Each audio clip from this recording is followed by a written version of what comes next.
자, 오늘 입식물리 시간에는 열역학에 대해서 소개를 하도록 하겠습니다. 이미 우리가 뭐 지겹도록 많이 했는 내용이지만은 새로운 학생들도 있고 새로운 학생들이 아직 뭐 열역학에 대해서 정식으로 공부하지 않았다 해갖고 한번 소개 다시 하도록 하겠습니다. 충분히 열역학 제1법칙의 응용을 다 할 수 알겠다는 사람들은 앞에 나눠지는 요 프린트 그냥 문제 풀면 되겠습니다. 답지 있으니까 채점해주시고 앞에 0, 2대 있는데 0, 1, 0은 좀 이따 또다시 나눠주도록 하겠습니다. 되겠습니까? 예. 우리가 열역학이라고 하는 이 부분은요, 여기 과거 들어간다면 1학년 때 물리에서 한 번, 화학에서 한 번 똑같은 내용 가지고 물리 화학에서 두 과목에서 같이 내용이 나옵니다. 올해 진상과목 기준으로서는 1학기 때는 화학에서, 1학기 때는 물리에서, 2학기 때는 화학에서 이 부분을 다뤄내고 있습니다. 우리가 열역학 하기에 앞서서 화학의 얘기를 먼저 소개하겠습니다. 화학에서 기체에 관한 여러 가지 법칙들이 있었는데요. 제일 처음에 나온 게 보일법칙이었습니다. 보일법칙은 T, 온도가 일정하다는 전제 조건에서 압력과 부피의 곱이 일정해라는 이게 보일법칙이었습니다. X축 압력축이고 Y축 부피축입니다. 그래서 압력을 P1의 압력에서 V1의 부피였는데 압력을 높였더니 P2가 됐더니 부피가 V2로 줄어드네야 하겠다고요. 이때 얘는 T, 뭐다? 온도가 일정한 등온 따라서 움직이는 것입니다. 이 과정에서 P1, V1의 곱은 P2, V2의 곱과 같은 이런 관계식을 보는 게 이게 보일법칙이었습니다. 샤를 법칙은 무엇입니까? 하네요. 샤를 법칙은 프레셔 압력이 일정한 전제 조건 하에서 기체의 온도를 올리니까 0도씨 부피 대비 273분의 1씩 온도 1도 올라갈 때마다 0도씨 부피 대비 273분의 1씩 부피가 증가해요 하는 게 샤를 법칙이었습니다. 그래서 샤를 법칙은 스몰 t 섭씨 온도입니다. 그래서 여기 0도씨의 부피에 대해서 V0 이렇게 삼아봤네요. 온도가 1도 올라갈 때마다 부피가 점점점 증가되는데 그게 이런 그림을 그리겠다는 거죠. 그래서 T도씨가 되니까 VT, T도씨 때 부피는 V0, 0도씨 부피 대비 273분의 273 더하기 T 이렇게 쓸 수가 있는 게 샤를 법칙이겠습니다. 온도 올라가면 부피가 증가합니다는 분명히 맞아요. 근데 10도씨에서 20도씨로 부피가 10도씨에서 20도씨로 되면 부피가 2배 증가합니까? 하면 그러진 않아요. 화학은 비례 y = ax의 그래프를 좋아합니다. 뒤에 y절편 있는 거 별로 안 좋아해요. 그래서 이 온도 중에 아주 특수한 온도가 있을 것 같습니다. 마이너스 273도씨 되는 온도 말입니다. 과거하면 마이너스 273.15도씨 소수 둘째 자리까지 가르치게 됩니다. 여기 되면 어떤 일이 벌어집니까? 하네요. 마이너스 273을 집어넣으니까 제로가 되네요. 그래서 기체의 부피가 0이 될 수 있는 그런 온도가 마이너스 273도씨가 됩니다. 점수로 표시한 것은 실제 공기는, 실제 기체는 그보다 더 앞서서 액화돼 버려서 더 이상 기체 법칙이 성립되지 않습니다. 그래서 좀 관심 있는 온도를 절대 온도 T 단위는 켈빈 단위인데요. 마이너스 273도씨를 제로 켈빈으로 삼겠고 1도씨 간격으로 1켈빈 간격으로 삼습니다. 그래서 0도씨가 되면 273 켈빈을 T도씨가 되면 273 플러스 T 켈빈이라고 이렇게 쓰겠다는 거죠. 그렇게 하니까 y = ax라는 그래프가 만들어집니다. 즉 압력이 일정할 때 기체의 부피는 절대 온도에 비례하네요. 그래서 절대 온도 T에 대해서 비례 관계를 이렇게 쓸 수 있는 게 샤를 법칙이었습니다. 이 둘을 합쳐서 보일 샤를 법칙이 나왔네요.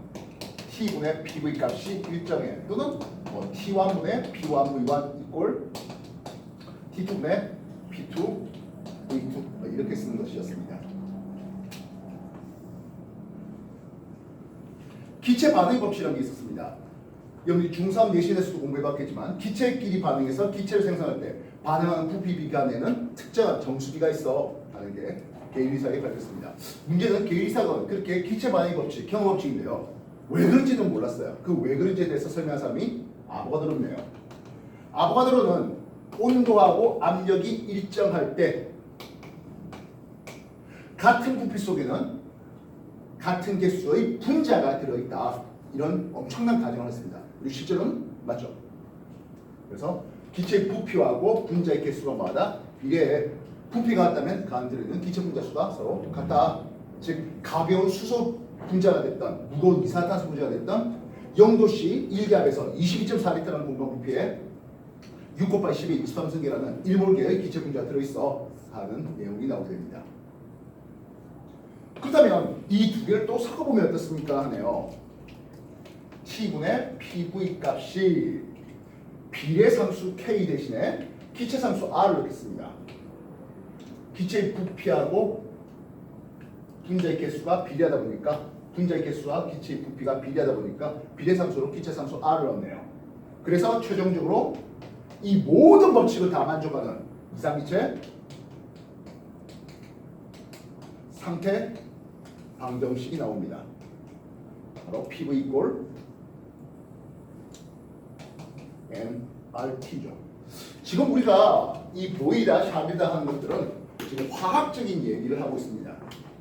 화학에서는 압력 1기압을 넣었을 때 기체 부피 1몰개가 차지하는 것이 온도 0도씨 273켈빈에 대해서 그래서 기체상수 R은 부피는 22.4리터를 차지하거든 됩니다.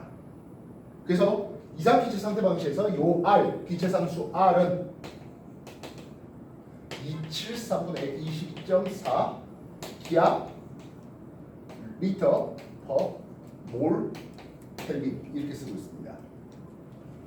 그리고 이 숫자는 간략하게 0.082 일반계 학교에서는 좀 문제를 좀 더 쉽게 풀이하기 위해서 0.08로 주는 경우들이 있는데요. 과거는 그런 의미가 없습니다. 이해했습니까? 이렇게까지 해봤습니다. 추가적으로 기체 분자 운동론이라는 게 나오는데요. 이상기체는 분자 간에 뭐 인력, 반발력 그딴 거 하나도 없고 기체의 질량은 있는데 부피가 없는 그런 아주 말 그대로 아이디어한 기체를 얘기하면서 최종적으로 기체 분자 운동으로 해서 기체 분자의 운동 에너지는 2분의 3kT 즉 절대 온도에 기체 분자의 운동 에너지가 비례하거든. 기체 분자의 운동 에너지는 온도가 높아질수록 운동 에너지가 커지거든 하는 게 기체 분자 운동론의 가장 큰 핵심입니다.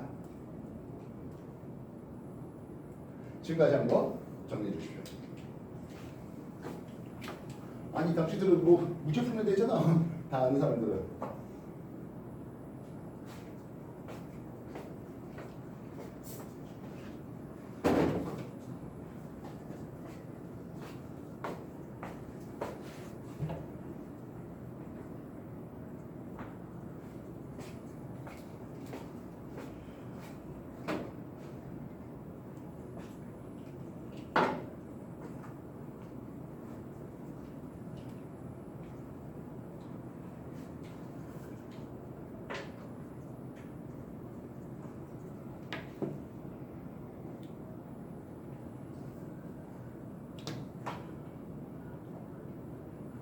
자, 아직까지 우리가 화학의 얘기를 하고 있습니다. 다시 한 번 더 PV 이꼴 nRT라는 이상기체 상태 방식을 봤습니다. 여러분들 화학원을 공부를 해봤을 텐데 화학원에서 가장 중요한 공식은 뭡니까 하면 개수 n을 세는 겁니다. 원자가 됐던 분자가 됐던 질량을 원자량 또는 분자로 나누면 그 원자 또는 분자의 개수가 나와요 하는 게 이게 화학원을 공부하면서 가장 중요한 내용이 될 것 같습니다. 개수 n은 낮은 분자량분의 웨이트 질량을 알겠죠. 기체니까 원자량이 되지 않고 분자량이 돼야 될 것 같네요. 확인됐습니까? 그러면 부피가 좀 내려와 볼까 싶습니다. PM은 부피분의 질량하고 RT 되겠죠. 이게 뭘까요? 부피분의 질량. 그렇죠? 이건 기체의 밀도 density D를 씁니다. 물리에서는 기체의 밀도하면 로를 썼는데 뭐 화학이니까 density D를 쓸게요. 아직은 화학 얘기를 하고 있는 중입니다. 그래서 PV 이꼴 nRT 이상기체 상태 방정식에서 파생되어 나온 공식입니다. 기체의 밀도 D는 RT분의 PM 이렇게 쓸 수 있는 거였습니다. 화학투에서 매우 중요하게 써먹어야 되는 공식이고 아마 우택쌤하고 굉장히 많이 써먹고 있는 그런 공식이 아닐까 싶습니다. 그래서 압력과 온도가 일정하다는 전제 조건이면 기체의 밀도는 어디에 비례한다? 분자량에 비례하잖아. 이렇게 쓸 수 있는 거죠. 기체 분자 운동론이었습니다. 어차피 운동 에너지는 물리적으로 2분의 1 mv제곱이 되겠죠. 앞에 바를 쓰는 평균이라는 뜻이 되는데요. 즉 여기 있는 기체 분자들이 온도가 똑같다 해서 모든 운동 에너지가 다 동일한 건 아니에요. 어떤 분자는 조금 더 운동 에너지가 크고 어떤 분자는 운동 에너지가 조금은 더 작은 그런 상황인데요. 그래서 속도도 평균 속도 쓸게요. 그래서 이 평균 속도는 그럼 어떻게 써야 되겠습니까? 다 넘기는 거죠. 다 넘겨보니까 분자량의 루트의 반비례 그리고 절대 온도의 루트에 비례하는 이것도 마찬가지 기체 분자 운동에서 파생돼 나온 공식이 되겠습니다. 화학에서 많이 써먹어야 되는 그런 공식이 되겠다고요. 실상 P equal nRT 기체 밑에 D는 RT분의 PM 운동 에너지는 2분의 3kT 그리고 2분의 mv 제곱을 통해서 확산 속도 이제 나오는 확산 속도 뭐 이런 것들에 대해서 소개될 수 있겠습니다. 되겠나요? 정리해 주십시오.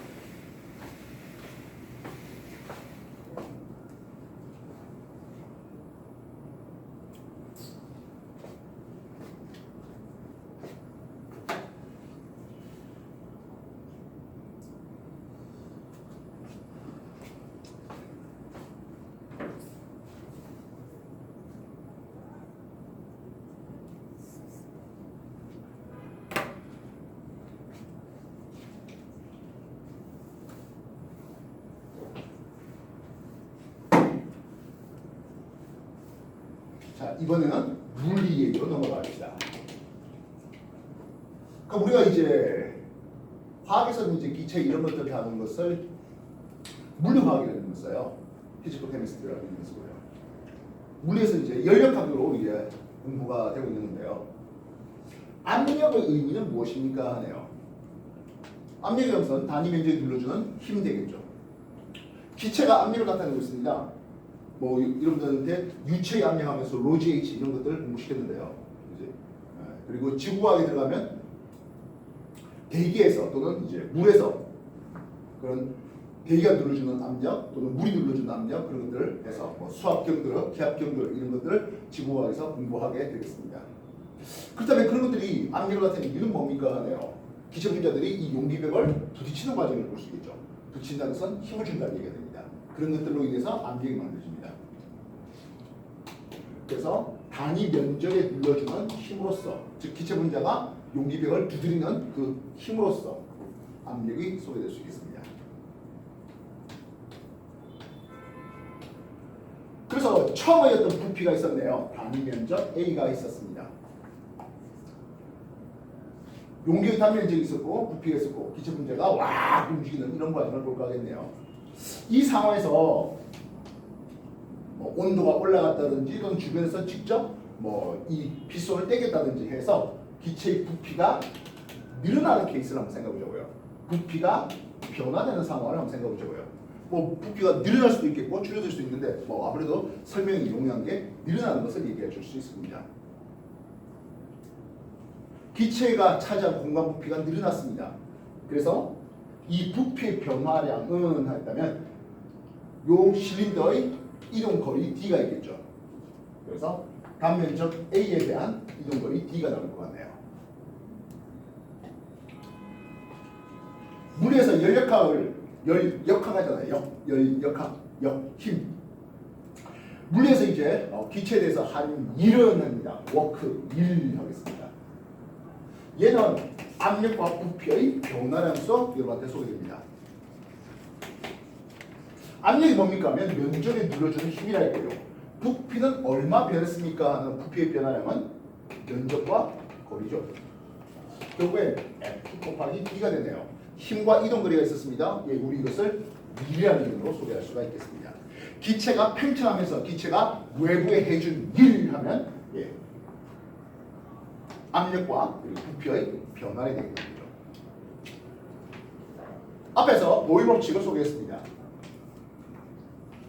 보일 법칙, 온도가 일정한 상태에서 압력을 높이니까 부피가 줄어드네요. 그러면 압력을 낮추면 부피가 늘어날 거잖아요. X축 부피, Y축 압력축을 줄게요. 그래서 이니셜에서 파이널까지 부피가 A에서 B로 변화되는 과정을 한번 소개해 보겠습니다. A에서 B로 처음에서 나중으로 부피가 증가됐습니다. 그때 해준 일의 크기는 어떻게 되겠습니까? 하네요. 이 면적을 다 내는 과정이 필요하겠습니다. 이렇게 조그만 사각형 면적을 자꾸 합치는 이걸 우리는 적분해를 넣습니다. 자, 근데 말입니다. 똑같은 샤를 법칙, 똑같은 보일 법칙을 얘기했는데요.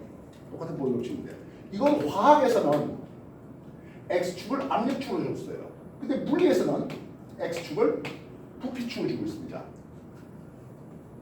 왜 이런 차이가 날까요? 변화하는 게 압력을 변화하게 되죠. 화학에서는 X축 압력을 X축으로 준 거는요. 우리가 뭔가 실험했잖아요. 실험할 때 T 온도는 일정하게 유지시키면서 통제 변형입니다. 압력을 바꿨더니 압력을 높였다, 낮췄다. 압력을 바꿨더니 조작 변형입니다. 그로 인해서 부피가 종속적으로 변했다. 이렇게 볼 수 있는 거죠. 그 다음 물리에서는 부피를 변화시켰을까요? 부피를 변화시켜서 압력을 바꿀까요? 아니죠. 물리도 역시 마찬가지. 압력을 변화시켜서 예를 들어서 실린더에다가 모래를 더 부어요. 그러면 압력이 커져서 실린더가 내려가겠죠. 또는 모래를 덜어냈어요. 실린더가 압력이 작아지면서 올라가요. 이런 식으로 압력을 바꾸는 게 물리도 마찬가지입니다. 그런데도 불구하고 왜 물리는 X축을 부피축으로 줍니까? 하는 거예요. 아까 말했다시피 이런 면적 내는 거는 적분이라 했잖아요. 인테그랄 적분. 공부 다 했습니까? 적분은? 아직 안 됐습니까? 예. P의 dV가 되죠. 이때 이 압력은 부피에 관한 함수로 없어요. 이렇게 이니셔서 파이널까지. 이게 워크 1이거든 하는 내용입니다. 물론 이미 공부가 다 된 학생들은 샤르는 면적 내는 게 매우 간단습니다. 등 앞이면 매우 간단습니다. 그냥 사각형 면적 내는 거죠. 반면 보이면 이 면적을 내야 하는 과정입니다. 만약 화학처럼 했다면 Y축에 대한 적분을 때려야 되는 거예요. 근데 아무래도 X축 적분이 훨씬 더 익숙하니까. 나중에 여러분들 수학적으로 적분을 배우게 되면 X축에 대한 적분을 하다가 이제 Y축 적분하면서 머리가 빠개지는 경험을 하게 될 겁니다.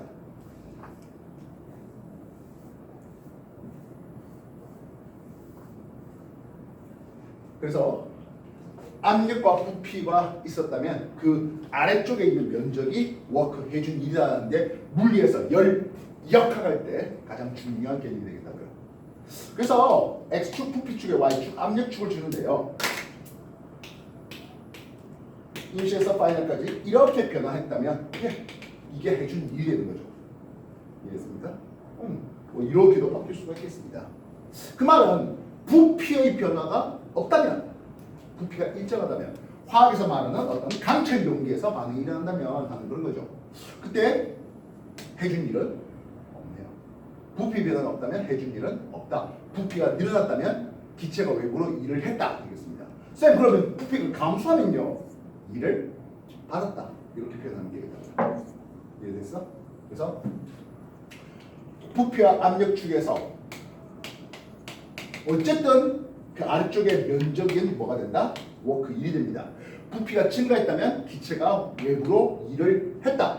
그래서 워크가 양이다라고 표현하고요. 만약 부피가 감소한 일이 벌었다면 기체는 일을 받았다. 워크의 크기는 음이다. 워크는 음이다. 이렇게 표현되고 있습니다. 정리해 주십시오.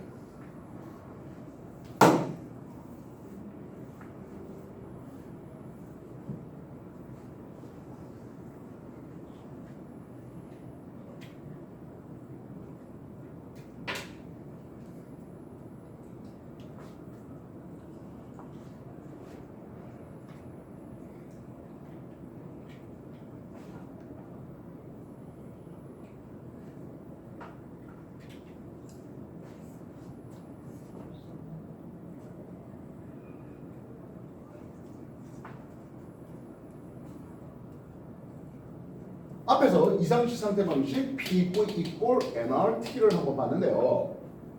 화학에서는 어떤 식으로 소개했습니까 하면 1기압이고 22.4리터라는 공간 부피에 기체 분자가 1몰에 있어요. 기체 상수 R을 넣고 온도 0도C 그러니까 273 켈빈을 넣고 그렇게 해서 기체 상수 R이 273분의 22.4 0.082 단위는 기압 리터 퍼 몰 켈빈을 씁니다. 그럼 물리에서는 어떻게 씁니까 하네요. 물리에서는 1기압 1013 헥토파스칼 1기압은 1013 헥토파스칼이잖아요. 헥토는 10의 2승 파스칼을 쓰고 있습니다. 파스칼이라는 놈은요 뉴턴 퍼 제곱미터 1제곱미터에 1뉴턴 힘이 걸렸을 때 그것을 우리는 파스칼이라고 읽습니다. 많이 앞에서 공부해왔죠. 뉴턴 퍼 제곱미터 이걸 우리는 파스칼이라는 압력 단위를 준다고요. 22.4 리터로 했는데요. 우리는 물리에서는 리터라는 단위보다는 세제곱미터를 훨씬 더 선호합니다. 그래서 1000리터가 1세제곱미터에 해당하다 보니까 곱하기 10의 마이너스 3승 세제곱미터 들어가네요. 그 외에 1몰계 기체상수 R 넣고 273 켈빈 되는 건 똑같습니다. 그렇다면 물리에서 얘기하는 기체상수 R은 하겠습니다. 물리에서 얘기하는 R은 하겠네요. 단위로 분모에 몰 켈빈 들어가는 건 똑같아요. 몰 켈빈 분모에 들어가는 건 똑같아요. 그럼 분자에 들어간 건 뭡니까 해요. 뉴턴 퍼 제곱미터라는 파스칼 단위에다가 곱하기 세제곱미터 했잖아요.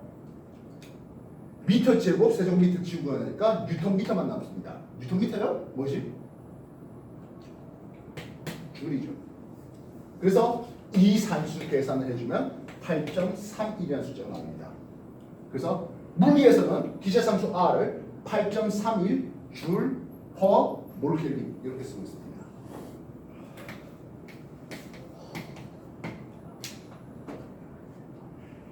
우리가 P가 이꼴 nRT하고 같이 화학에서 굉장히 중요한 공식이 뭐였습니까는 키네틱 에너지 평균 분자 운동이죠. 2분의 3 K T를 썼잖아요.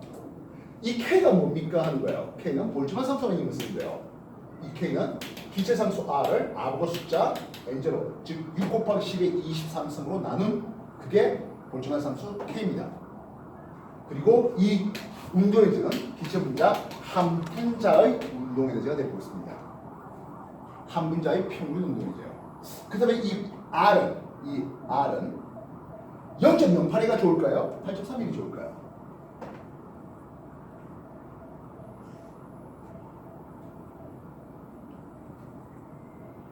아니, 8.31입니다. 알겠어? 되겠냐? 자, 그러면 한 분자의 운동에너지가 2분의 3 KT라고 했지 않습니까? 그러면 1몰계의 분자의 운동에너지 아고 숫자만큼 모으면 2분의 3 RT가 됩니다. 그래서 만약에 한 분자가 아니고 N몰계의 운동 에너지의 시그마 총합을 내면 2분의 3 MRT를 쓸 수 있습니다. 그리고 물리에서는 이것을 U를 쓰면서 내부 에너지라는 이름을 써요. 엄밀히 말하면 단원자 이상기체의 내부 에너지는 2분의 3 NRT 이렇게 쓰고 있습니다. 지금까지 한 거 정리해 주십시오.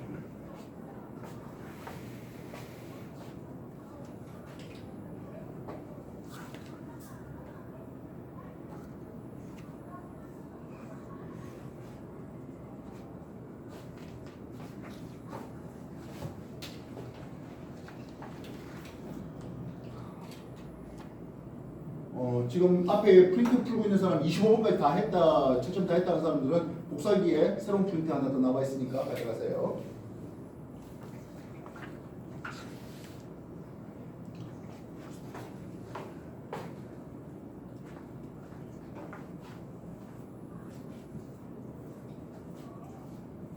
물리원을 공부하면 내부 에너지는 어디에 비례합니까 하면 MT, 분자 개수와 온도에 비례합니다라는 내용으로 소개되고 있습니다. 근데 우리가 연력학할 때 일정량의 기체에 대해서 항상 얘기를 하거든요. 그래서 실상 N도 고정된 값이에요. 그 말은 내부에 주는 온도에만 관심 가져라는 뜻이 됩니다. 이해됐습니까? 그리고 이상식 상태 방식에서 PV equal nRT 화학을 여러분들이 특히 화학 2 정도를 공부해 보시면 일정한 온도에서 압력과 부피가 서로 다른 그래서 여기 P1, V1의 A 기체와 P2, V2의 B 기체가 있었고 그걸 뭐 혼합하게 되면 전체 부피가 전체 압력이 어떻게 되느냐 뭐 이런 문제들이 소개될 텐데요. 그때는 화학에서는 압력 부피법을 분자의 개수에 관심 가져야 합니다. 온도가 일정한 상태를 주었기 때문입니다. 반면 물리에서는요, 아까 말했다시피 분자의 개수가 많기 때문에 일정해요. 일정량 기체에 대해서 우리가 어떻게 조절하는 거예요? 등 앞인 상태에서 가열했는지, 등 온인 상태에서 가열했는지, 또는 단열시킨 상태에서 했는지. 그래서 물리에서는 압력 부피곱이 어디에? 바로 온도에 관심가입니다. 온도라는 의미는 뭔데요? 바로 에너지죠. 압력 부피곱은 곧 에너지가 됩니다. 그래서 만약에 이렇게 하면서 P와 2P를 주고 V와 다시 V 주고 2분의 V를 줄까 하겠습니다. 그럼 여기는 어차피 온도가 T고 여기 온도가 T가 되겠죠. 그럼 얘가 온도가 얼마 됩니까 하면 압력 P의 2분의 V 하니까 얘는 온도가 2분의 T가 됩니다. 이쪽 온도는 어떻게 되겠습니까 하면 2P의 V잖아요. 2T 온도라고 쓸 수 있죠. 이해됐어요? 그래서 온도가 같은 이 두 점은 내부 에너지가 서로 같고 이거에 대비 2T 되는 점은 내부 에너지가 2배 더 높아. 그렇게 쓸 수 있습니다. 이해됐어요? 내부 에너지가 2배 더 높아. 기체 분자 운동의 총합이 역시 2배 더 높아. 또는 한 분자의 평균 운동 에너지가 2배 더 커. 이렇게 소개될 수 있겠죠. 운동 에너지가 2배 더 크다는 것은요. 운동 속도는 평균 속력은 루트 2배 더 큰 것을 그렇게 소개될 수 있습니다. 얼마든지 다른 온도 및 다른 압력에서도 똑같이 얘기할 수 있죠. 만약에 이게 2V면 이거 역시 2T가 되겠네요. 그럼 요 2T 라인을 쓸 거면 등온 라인 하나 더 만들 수 있는 겁니다. 제가 정한 거 다시 정리해 주십시오.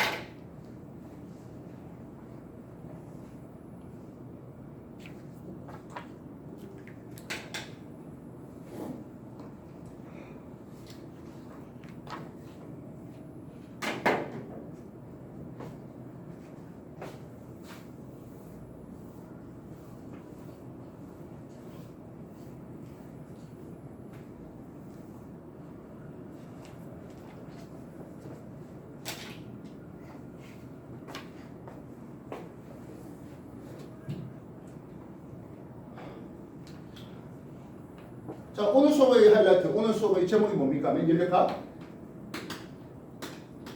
제1법칙입니다. 연력학 제1법칙은 에너지 보존 법칙이에요. 우리가 지난 주까지 공부했던 게 뭡니까 하면 베르누이 유체역학에 대해서 공부했는데 베르누이도 알고 보면 결국엔 에너지 보존 법칙이었죠. 역시 마찬가지입니다. 연력학도 에너지 보존 법칙인데요. 생명과학적으로 공부해보면 생명과학에 뭐 사람의 대사와 뭐 그에 관한 뭐 여러 가지 병들에 대한 내용이 소개되고 있습니다. 병원체가 별도이 없이 비병원성 병원체가 별도로 없는 그래서 비감염성인 대사증후군이라고 불러주는 여기에 뭐 비만을 통해서 뭐 고지혈증이라든지 뭐 고혈압이라든지 뭐 또는 당뇨라든지 이런 것들이 오게 되는 것들에 대한 내용이었습니다. 그 하면서 나온 게 그럼 왜 사람이 왜 살찝니까 하는 거예요. 사람이 왜 살찝니까? 배고프죠. 내가 쓴 에너지보다 먹은 에너지가 더 많으니까 살찌는 거잖아요. 알겠어요? 내가 어제 오늘 내일 뭐 체중이 동일하게 유지된 것은 내가 먹은 만큼 일을 했기 때문일 겁니다. 3,000칼로리 먹고 3,000칼로리 일을 하면 난 더 살찔 거 없을 겁니다. 반면 5,000칼로리 먹고요. 3,000만 일했어요. 2,000칼로리 살찌겠죠. 간단하잖아요. 먹은 거 없이 3,000 일했다? 그럼 어떻게 될까요? 예, 3,000만 살 빠지죠. 사람은 똥 싸는 기계예요. 어느 스님이 뭐 그렇게 얘기했는데 그렇잖아요. 먹은 거 내보내면서 그걸 가지고 에너지를 삼아서 움직이는 그런 기계예요. 연력학 제1법칙, 에너지 보존 법칙이라는 걸 쓰는데요. Q 이거는 기체에 넣어준 열 에너지를 얘기합니다. 기체에 어떤 열 에너지를 넣어줬을 때, 다시 말하면 이 내가 기체로 생각할 때 내가 먹은 열 에너지는 하는 거야. 델타 U 이건 나의 몸을 살찌게 하는 거 플러스 워크 기체가 외부로 해준 이렇게 되겠습니다. Q가 양의 값을 가진다의 의미는 무엇입니까 하네요. 얘는 기체가 열을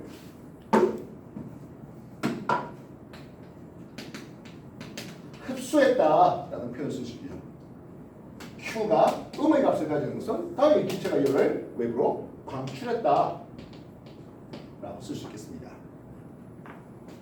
델타 U 내부의 지값이 0보다 더 크대요. 그 말은 온도가 올라갔다. 기체의 온도가 상승했다. 이렇게 쓸 수 있겠습니다. 델타 U가 음의 값을 가진데 그 말은 기체의 온도가 하강했다. 이렇게 볼 수 있겠죠. 그 다음에 워크는 했습니다. 아까도 기체가 양의 값을 가집니다 라고 하는 것은 기체가 부피가 증가한 것을 봅니다.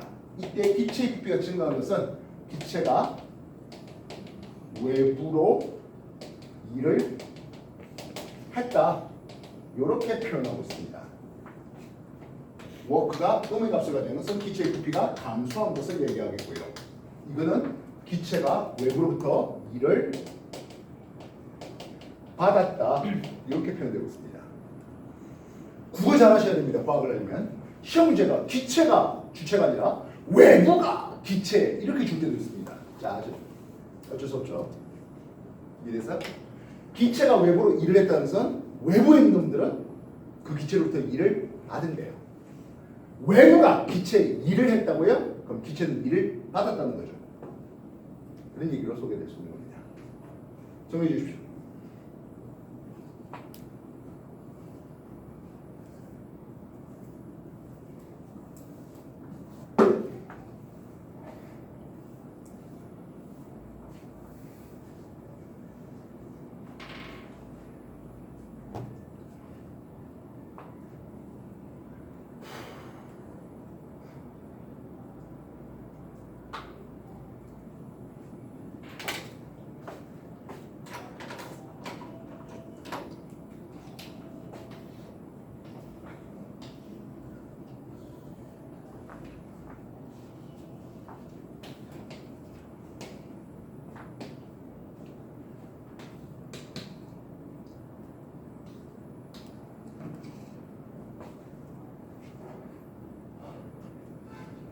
우리가 보일의 법칙은 무엇이었습니까 하면 온도가 일정한 상태에서 했습니다. 그래서 보일은 등온 상태에서 얘기해야 되겠네요. 팽창하는 게 설명이 유리할까요? 압축이 유리할까요? 하면 우리가 아까 보일 법칙은 압력을 높였더니 부피가 감소했잖아 라고 하는 그런 상황인데요. 아무래도 기체의 부피가 늘어나는 이게 즉 내가 일을 했다는 내가 주동적으로 즉 다시 말하면 내가 기체인 상태에서 내가 기체가 일을 했다. 이게 표현이 조금 더 익숙할 수 있습니다. 그래서 우리는 등온 압축보다는 등온 팽창 설명이 좀 더 유리해서 용이해서 쉬워서 알아먹기 더 나아서 등온 팽창 소개하겠습니다. 다시 말하면 등온 압축 때문에 그와 반대해버리면 되는 거죠. 근데요 우리가 내부 에너지는 어디에 관심 있었습니까? 하면 온도잖아요. 아니 온도가 일정하되 그럼 내부 에너지 변화는 없잖아라는 거죠. 내부 에너지 변화는 없습니다. 근데 팽창을 했대. 그래서 이니셜에서 파이널까지 A에서 B까지 기체의 부피가 팽창했다고 하면 이게 워크 등온에서의 회준 일이 될 수 있습니다. 그래서 기체의 부피가 늘어났네요. 이 정도 빨간 부피만큼 늘어났네요. 근데 일을 했는데 내부 에너지 증가 없이 일을 했대. 아까 내가 3,000 먹고 3,000 일하면 살찔 거 없잖아 하는 겁니다. 넣어준 열 에너지가 전부 다 뭘로 나갔다? 일로 나갔다 하는 게 등온 팽창의 보일이에요. 아쉽게도 물리원 정도 수준에서는 등온의 얘기가 좀 많이 안 나옵니다. 그래도 가끔 나오니까 등온도 기억해 놓으셔야겠습니다. 됐나요? 샤르는 무엇이었습니까? 네요. 샤르는 압력이 일정한 상태였잖아요. 예, 그러니까 등압 역시 팽창이 유리할 것 같네요. 압력이 일정한 상태였습니다. 이 압력이 일정한 상태에서 팽창, 이니셜 파이널까지 팽창이 되겠습니다. 그럼 이쪽 라인을 하나 더 끄면서 이건 T 좀 더 고분 라인 쓰겠습니다. A에서 C로 가는 과정이라고 해보자고요. 좀 전에 오일이 A에서 B로 가는 과정이었다면 샤르는 A에서 C로 가는 과정이 되겠습니다. 온도가 앞의 것보다 처음보다 온도가 올라가 있는 상태예요. 온도가 올라가 있는 상태 내부 에너지가 증가했거든이라는 부분을 쓸 수 있겠습니다. 기체의 부피도 팽창하다 보니까 이만큼 기체의 부피가 팽창했네요. 이게 워크 등압인 경우인데 등압인 경우는 이의 양이 등온보다는 더 크네요. 처음 상태 나중 상태 부피 변화가 동일하다 하더라도 해준 일의 크기는 등압에서가 좀 더 큽니다. 결국엔 5,000 먹었을 때 3,000이라면 2,000 찌셔 했던 이 얘기가 그래서 흡수한 열 에너지가 이렇게 나눠 가지게 됩니다. 조금 더 오버한다면 이거는 인천과고 기준으로는 고등학교 2학년 때 들어가야 되는 겁니다. 여기는 이제 이 둘의 크기에 대한 정보는 소개되지 않는데요. 고2 연력학에 들어가면 이걸 3대 2로 소개되겠습니다. 간단합니다. PV equal nRT 했을 때 온도에 대해서는 2분의 3 KT, 2분의 3 썼잖아요. 그리고 PV equal 압력 부피 워크, 압력과 부피 변화 그렇기 때문에 해준 일은 2에 내부 인증은 3 이렇게 들어가야 됩니다. 나중에 등압 몰 비열과 등적 몰 비열 이런 식으로 해서 고3 때, 고2 때 여기 과거 입학했다면 고2 때 그리고 일반계 고등학교를 진학하면 대학교 때 이렇게 되겠습니다. 앞에서 내가 또 한 번 했네요. 아니 먹음도 없이 일만 했대. 그럼 살 빠질 거 아니에요. 이제 먹음가 없대.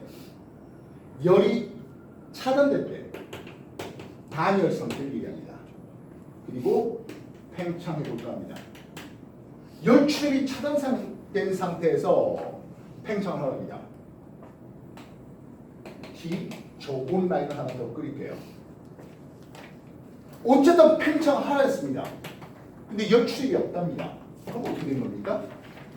기체가 자기가 직접 자기 운동 에너지를 써서 팽창하다 보니까 자기의 에너지가 줄어들어요. 마이너스 되겠습니다. 온도가 내려간다는 뜻이 되겠고요. A에서 D로 이렇게 내려올 수가 있겠습니다. 그래서 파란색 면적은 단열할 때의 미래래요. 다시 말하면 동일한 부피 변화를 본다 했을 때 단열에서의 워크는 제일 작습니다. 등압에서의 워크가 제일 크겠네요. 역시 일반계 고등학교 정도에서 또는 물리원 정도에서 물어보는 것은 이 일의 크기에 대한 비율은 물어보지는 않습니다. 대소관계는 잘 물어보지는 않습니다. 그래도 뭐 직관적으로 알 수 있는 내용들이니까 기억해 주시면 좋겠습니다. 다행입니다. A에서 B로 갔습니다.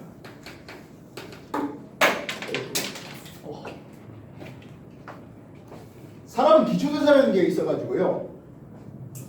가만히 있어도 기본적으로 써야 되는 에너지가 있습니다. 근데 뭐 그런 게 없다고 친다면 내 3,000 먹으면 그대로 3,000 살찔 겁니다. 그래서 A에서 부피의 변화 없이 해준 일 없이 열에좀 쳐먹고 그냥 그대로 온도가 올라가는 이런 상태 A에서 E로 가는 과정을 소개해 봅시다. 부피의 변화가 없답니다. 부피를 나타내는 한자가 적이에요. 적보다 그 적이에요. 그래서 등적. 아무래도 가열하는 설명이 유리하다 보니까 등적 가열.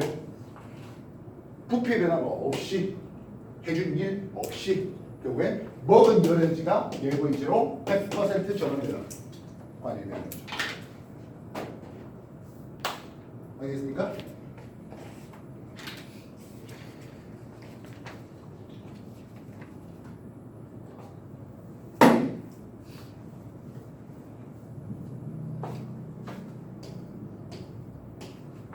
PV 이꼴 NR T수죠. 어차피 NR 일정량의 기체고 기체상수다 보니까 이거는 뭐 변함이 없는 것들입니다. 등온이랬습니다. 온도가 일정했네요. 팽창을 합니다. 부피가 팽창하는 만큼 압력은 감소하는 것을 볼 수 있습니다. 등압, 압력이 일정한 상태에서 기체 부피가 증가했습니다. 온도의 증가량 만큼 말입니다. 단열 팽창을 합니다. 부피의 증가가 있었네요. 압력 어떻게 될까요? 감소했죠. 이때 압력 감소의 비율이 좀 더 크다 보니까 온도가 내려가지 하겠다고요. 이 화살표의 크기 비율을 잘 보시면 좋겠습니다. 그러면 등적 부피 변화가 없답니다. 가열, 압력이 높아지겠습니다. 온도가 높아진 만큼 말입니다. 되겠습니까? 자, 우리 다시 한번 해주십시오.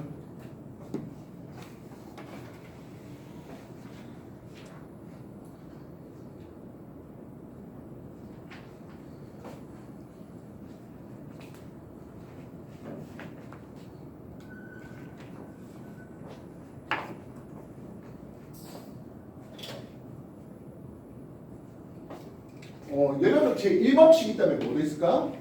제2법칙이 있겠죠. 근데요, 제2법칙은 물리 원정도 수준에서는 안 나와요.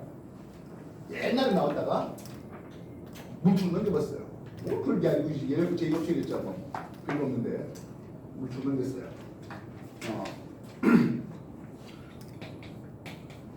여기 기체 분자가 잔뜩 있었어요. 구멍이 뚫어놨네요. 이쪽은 지붕이었대요. 그러면 이 분자들이 이쪽으로 이동하겠죠? 여기는 모든 분자가 이쪽으로 이동한다. 될까요? 그렇지 않죠. 같은 부피라면 거의 1대1로 있는 이거 우리 하면서 구멍이 뚫었을 때 이쪽으로 넘어가는 이런 쪽의 얘기들을 우리는 자유팽창이라는 이름을 썼는데요. 그래서 한쪽으로 싹 몰리는 일은 안 일어난다라고 하는 그런 것들이 즉 비가역적인 현상에 대한 그런 무질서적으로 엔트로피가 증가하는 방향으로 자연계가 일어나라고 하는 그런 내용들을 하는 게 전력학 제2법칙이 되고 있습니다. 뭐 얄궂이 그걸 빼고 그래요. 어쨌든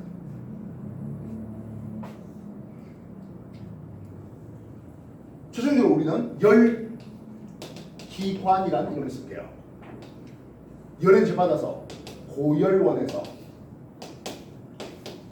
Q1의 열에너지를 받아서 히트 엔진 열기관이 워크 2를 하겠고 Q2 저열원으로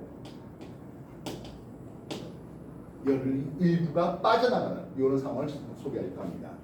참고로 연력학 제2법칙은 이 Q2가 절대로 0이 될 수 없다는 것까지 포함됩니다. 다시 말하면 100% 1로 나갈 수는 없거든 하는 거예요. 저열원은 어쨌든 이 에너지가 빠져나갑니다. 자, 그렇다면 여기서 워크의 크기는 얼마 나옵니까 하면 결국엔 Q1과 Q2의 차이가 되겠죠. 열기관의 효율을 제시할까 합니다. 열기관의 효율은 먹은 열에너지 대비 얼마나 일을 했습니까 하는 크기가 될 것이고요. 이건 1 Q1, Q2 이렇게 쓸 수 있습니다. W 대신 Q1 Q2를 집어넣으면 이런 식으로 됩니다. 초기 대표적인 열기관이 뭡니까 하면 제임스 와트 만든 증기기관이죠. 이 증기기관은 고열원에서 100줄 받으면 워크 2를 약 8줄, 그럼 나머지 92줄은 열로 빠져나가는 그게 증기기관이었습니다. 지금 현재 우리가 내연기와 삼고 있는 휘발유 자동차 이런 것들의 평균 효율은 대략 한 25% 내외 됩니다. 나머지 그럼 70% 어디 갔다고요? 열로 빠져나가잖아. 그렇게 빠져나간 열들은 우리가 흔히 폐열이라는 이름으로 써. 이걸 뭐 별도로 다른데 더 쓸 일이 없어요. 뭐 자동차가 이제 멈췄으면 엔진에다가 쥐포 뿜을 수는 있겠지만, 알겠습니까? 그래서 열기관이 한 사이클 돌아간다면 A에서 B, C, D 다시 A로 되돌아가는 이런 한 효율을 하게 된다면 이 면적만큼이 폐곡성의 면적만큼이 열기관의 한 일이다 이렇게 되고 있고 이건 절대로 Q1만큼 나오지 못한다 볼 수 있습니다. 자, 이 정도 내용 가지고 이제 남은 시간 문제 풀어보십시오. 알겠습니까? 시작하세요.